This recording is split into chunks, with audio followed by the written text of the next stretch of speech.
Hello everyone, my name is Safa Charouni. I'm 21 years old. I'm a fine art student in Tunisia, and today's video I'm going to represent an artist. His name is Flint Gennari. Well, to be honest, I made this video for a reason. I had a homework from Mrs. Sarah Nassim. It was about making a biography about an artist, and specifically a photographer. So I was really confused about choosing the right artist for this homework. Suddenly, I opened my LinkedIn and I found a message from an artist. His name is Flint Gennari, and he was a contemporary artist and a photographer. So what a coincidence! I was really happy for that. In today's video, I'm going to make an interview with this artist. So let's find out who is Flint Gennari.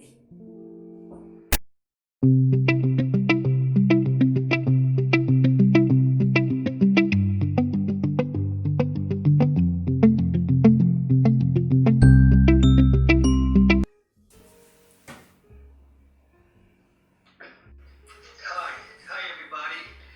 I'm in New York City, the other side of the world, and basically my name is Flint Gennari, and I'm a visual artist, I'm a photographer, videographer, social scientist, but perhaps best known for being a graffiti pioneer. Yes, welcome Mr. Flint Gennari. I'm so glad to see you here. So we're doing an interview from Tunisia to New York, and it's really a great thing for me. Okay, so we're going to start with the interview questions. So the first questions are about biography, and there are specific questions too. So the first one, can you briefly tell me about your career, since when you were engaged with art? I see. So I got eyes at a very early age, and that's because I was sickly and not in good health, so most of my other senses were not working. I couldn't hear, I couldn't breathe, I couldn't talk, I couldn't understand, but I was very involved with looking at visual photographs, and these were in the text, even the encyclopedias, all of the textbooks had photographs, and they were by great famous photographers. So I used to just look at the images and try to figure out how they were made. Yeah. And I mean, today, that's a hard way of doing it though. I would recommend, if you like photography, you sort of attach yourself to a professional photographer and you become his assistant or his apprentice. This way you can learn from the ground up how to take pictures and how to deal with clients. I had to do it the hard way, but that's okay. Life is what it is. Yeah, sure. Okay, so the second question is, tell me about the artistic movements you have been working on. Well, while still in grade school, I started experimenting with graffiti. Graffiti back then was not what graffiti today. Today you think of the beautiful colors on the wall, on the trains, but back then it was just scribbling on the wall. Everything has to start from someplace. So graffiti started with a marker before it moved to spray paint. And then you got street art, which, you know, the world all over, everybody's doing it, and it's wonderful and this and that. But my graffiti was name-based. I used to leave sayings and quotations for people to think about. And hopefully that would give them some idea that they could change their own life and make it better. Because reality is, most people are caught up in dead-end jobs. Most people don't like what they're doing. Yeah. So I just put it on hold. Yeah, nice. Okay, so did you find it hard to move from modern art to contemporary art? Well, yeah, but you learn from others. Yeah.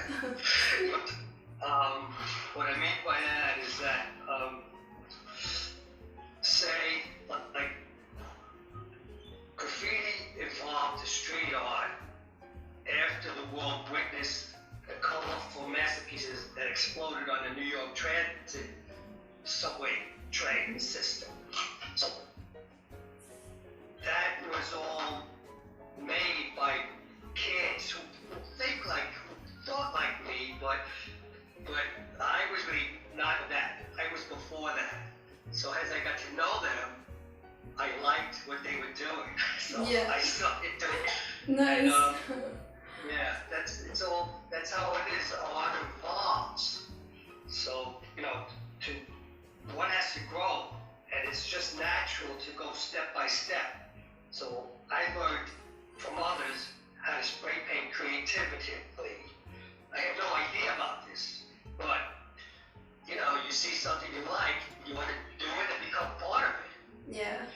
So, studying art in school too, that helped. I did go to an art school, and I did try all different kinds of art, from drafting to sketching to drawing, painting. It's all good because you need a good foundation. So until you find what you really want to do, you just try everything you can. Yeah.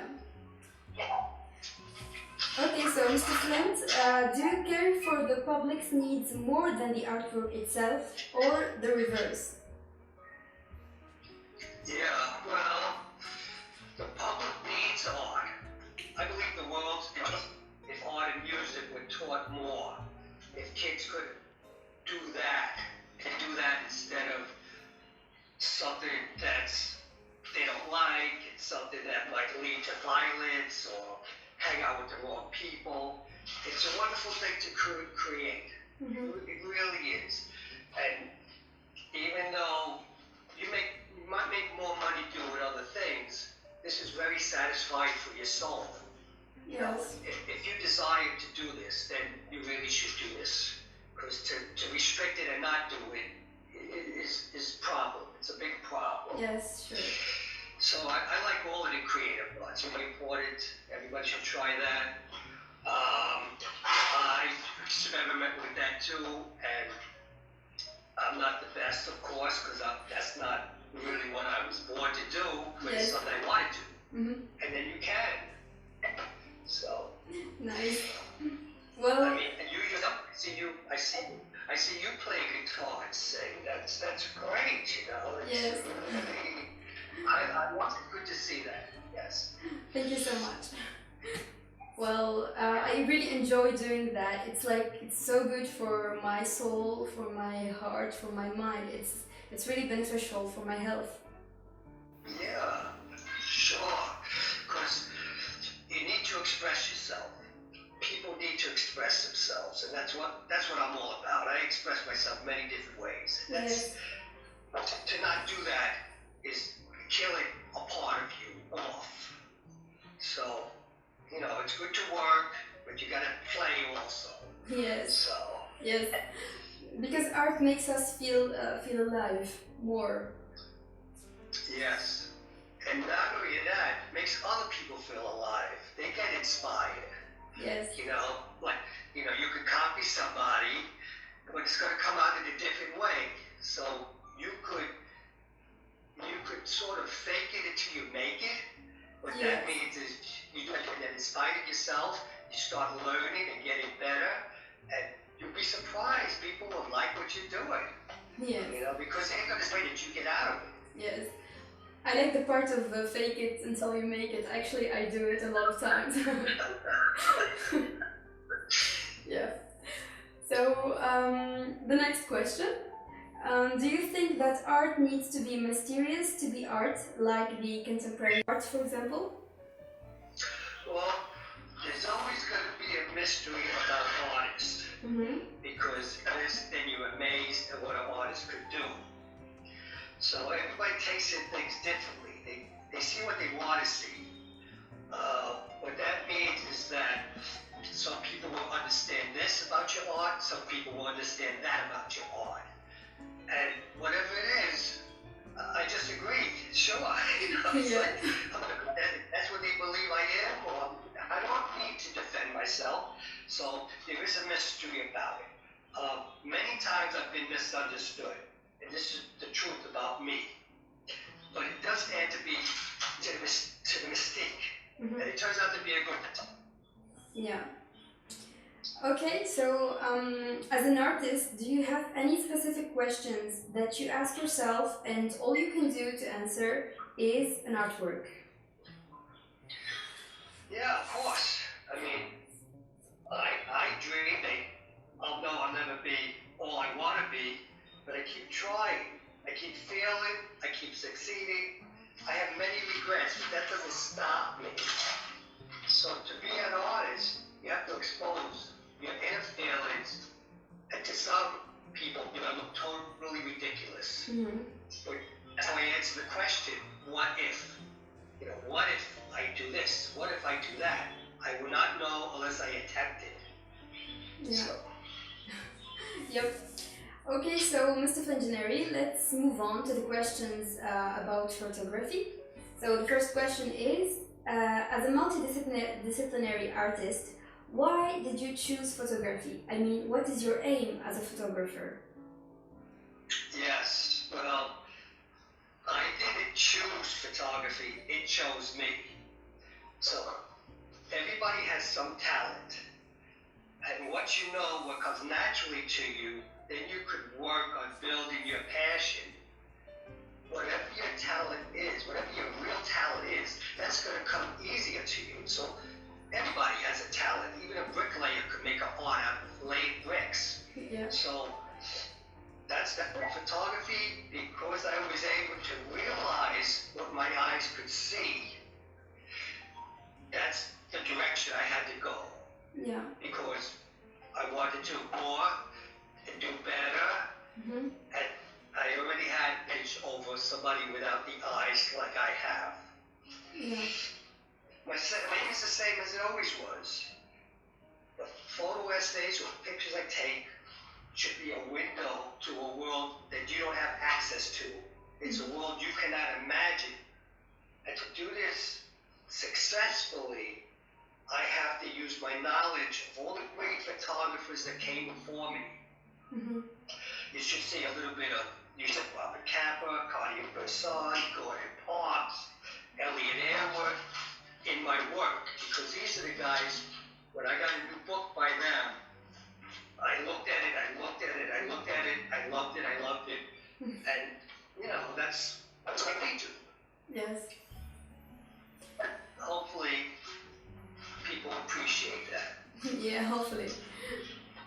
Okay, so the next question is, from where do you get inspiration? Well, from the world around me. Unfortunately, the days of sending photographers around the world to stories is not necessary anymore, because there's photographers everywhere in every country. So I have no one flying me across the planet to cover events. I have to seek out stories in friends' lives. Everybody I know is important. So I focus on them. I'm very fortunate to know the people I know, and through my photographs you get to know them too. Yeah. So, yeah. Nice. Okay, so what are the main subjects of your photography artworks? Yeah, well, when I first got a camera of my own, this is way before cell phones. Everybody has a cell phone, so everybody's taking pictures now. But at that time, you actually needed a camera. Yes. And so when I got it, I carried it every day, and it made a story about my high school. That was one photo essay I did. I have friends across the street that played music. I photographed them, and I actually learned how to play music myself. Nice. And I had graffiti, people doing graffiti, my other friends, and we used to go out at night, sneak into the train yards, and run from the dogs, and run from the police. Yeah. So, if you take pictures every day, it's easier than you think to capture good images. Okay, so do you think that every everyone will accept contemporary photography at the end, or it will remain a center of polemic? Could you repeat what did you say? Okay. One more time. Do you think that everyone will accept contemporary photography at the end, or it will remain a center of polemic?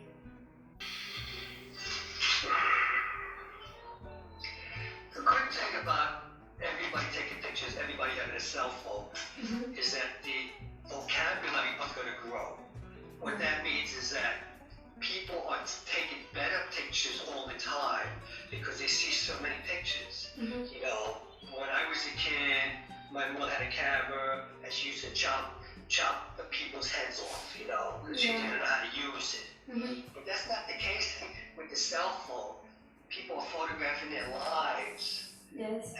And to just better pictures, you know. It's like, even if they don't think of themselves as a photographer, they really are, you know. Yes. So today, the action cameras, the GoPros, and stuff you can put on your skateboard, you can put it on your bicycle, your surfboard, you can wear it on your helmet, on your head.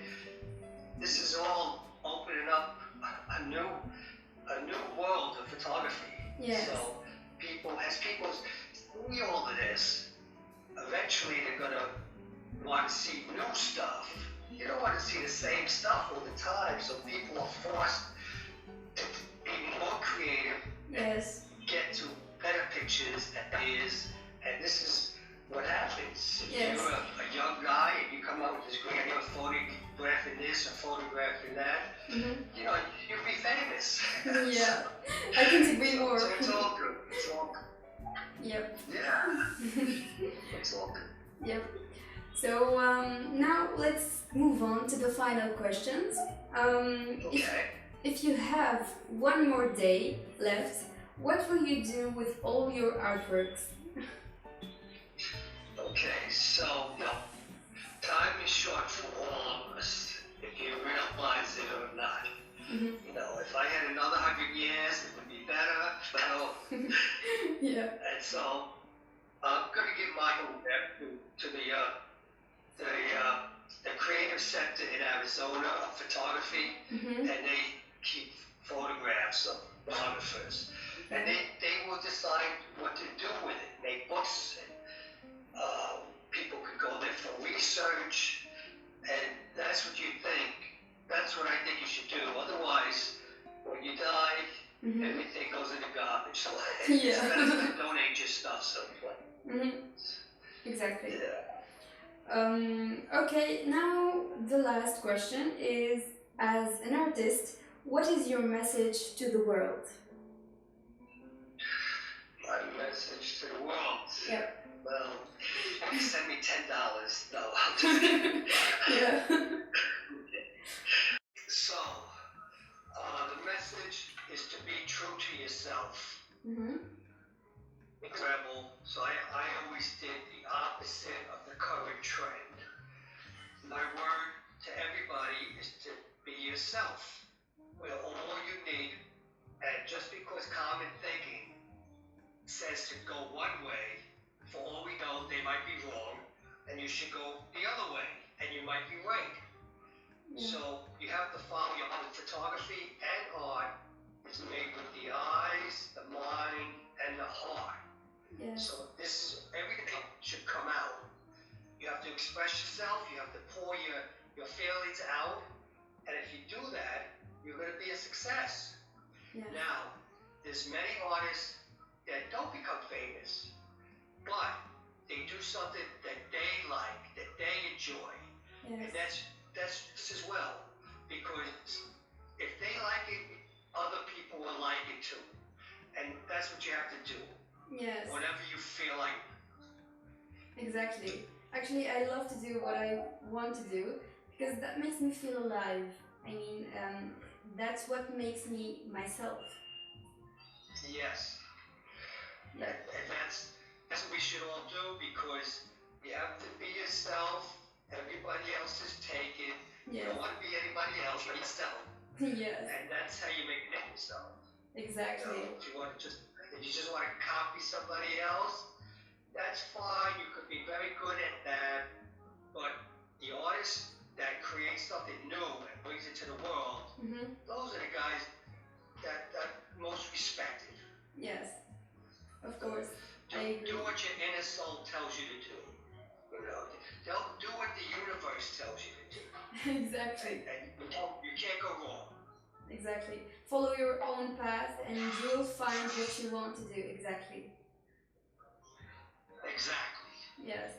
Not the path that people draw to you, actually. It's not your way.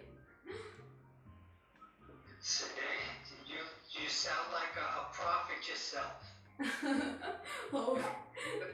You're going to have a great career because you're doing things. You're finding your own path. Yes. You know, there's nobody like you. And I look forward to hearing more from you. I want you to stay in touch. Yes. And we could communicate and we could get to know each other even better. Yes, I hope I meet you one day, and I want to know more about you because I liked your work, I liked your answers, and I like the way you think, and I'm really happy that you accepted my invitation to do this interview. It's my pleasure, because in this world, one of the main things is to make friends, and that's very important. You need to have people that support you, you need to support them, and in the art world, this is one of the main things. So I appreciate you taking the time to seek me out, to ask me these questions, and whatever you need from me, I'll be very happy to give. Oh, thank you so much. That was my pleasure, really. My pleasure. Thank you so much. See you soon. See you, okay, bye. Bye.